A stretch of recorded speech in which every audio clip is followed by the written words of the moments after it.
Assalamualaikum warahmatullahi wabarakatuh. Perkenalkan, nama saya Rodiah dengan NIM 180301108 dari kelas Agroteknologi 2, Fakultas Pertanian Universitas Sumatera Utara.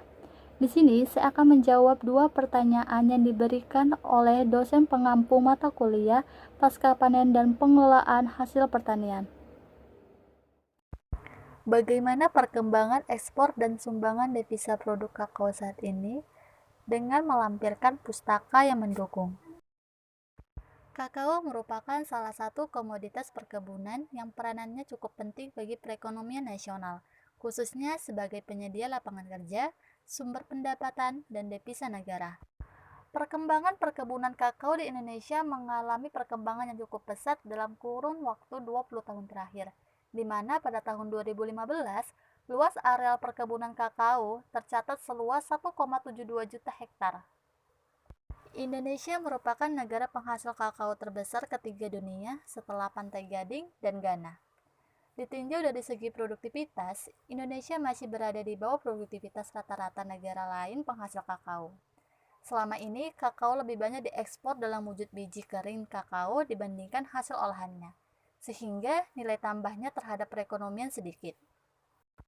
Pemasaran biji kakao Indonesia telah mencapai pasar internasional. Sebagian besar biji kakao Indonesia diekspor ke luar negeri, walaupun sudah ada beberapa industri pengolahan biji kakao menjadi produk setengah jadi.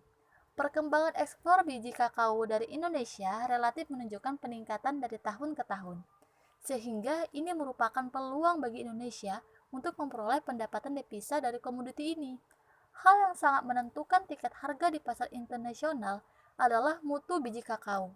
Oleh karena itu, yang perlu diperhatikan oleh produsen kakao, terutama Indonesia, adalah kualitas dari biji kakao yang diekspor. Kenaikan ekspor kakao mentah berbanding terbalik dengan produk olahan yang relatif mengalami penurunan ekspor, yang mengindikasikan bahwa pengusaha kakao lebih memilih mengekspor kakao dalam bentuk biji daripada mengolah kakao di dalam negeri.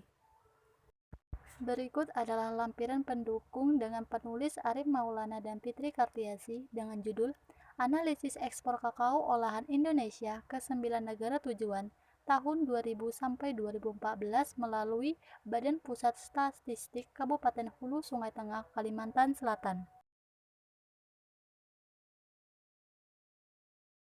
Lalu selanjutnya yaitu jelaskan apakah sekarang ini biji coklat atau biji kakao di Indonesia masih jarang difermentasi? Indonesia mempunyai potensi besar sebagai produsen kakao.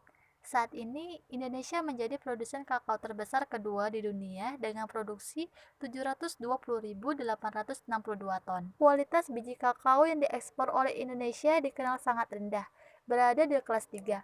Hal ini disebabkan oleh pengelolaan produk kakao yang masih tradisional, yaitu 85% biji kakao produksi nasional tidak difermentasi, sehingga kualitas kakao Indonesia menjadi rendah. Hal ini dikarenakan petani masih banyak yang belum mengetahui bahwa dengan proses penanganan pasca panen yang tepat seperti fermentasi, ini dapat meningkatkan kualitas mutu biji kakao. Hal ini menjadi pertimbangan bagi petani untuk memfermentasi biji kakao, karena harga biji kakao yang terfermentasi dan tidak terfermentasi tidak berbeda jauh. Selain itu, juga petani menganggap bahwa proses fermentasi harus dilakukan dalam skala besar, serta membutuhkan waktu yang cukup lama, sehingga lebih cepat balik modal daripada harus menunggu waktu yang lama. Sedangkan yang kita tahu, salah satu aktivitas untuk meningkatkan kualitas dari biji kakao adalah proses fermentasi. Proses fermentasi ini merupakan proses pengolahan yang membentuk cita rasa khas kakao, pengurangan rasa sepat, dan perbaikan kenampakan fisik kakao. Di samping itu, proses fermentasi menentukan mutu biji kakao. Fermentasi juga mempermudah penghancuran lapisan pulp yang melekat pada biji. Berikut lampiran pendukung dengan penulis Rahmat Fadil dengan judul Kualitas Biji Kakao atau Theobroma Kakao L dengan variasi lama fermentasi dan hasil pengeringan melalui Teknik Pertanian Universitas Syah Kuala, Banda Aceh.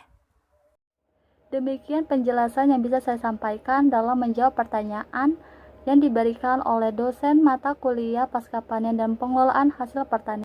Lebih dan kurang saya mohon maaf. Assalamualaikum warahmatullahi wabarakatuh.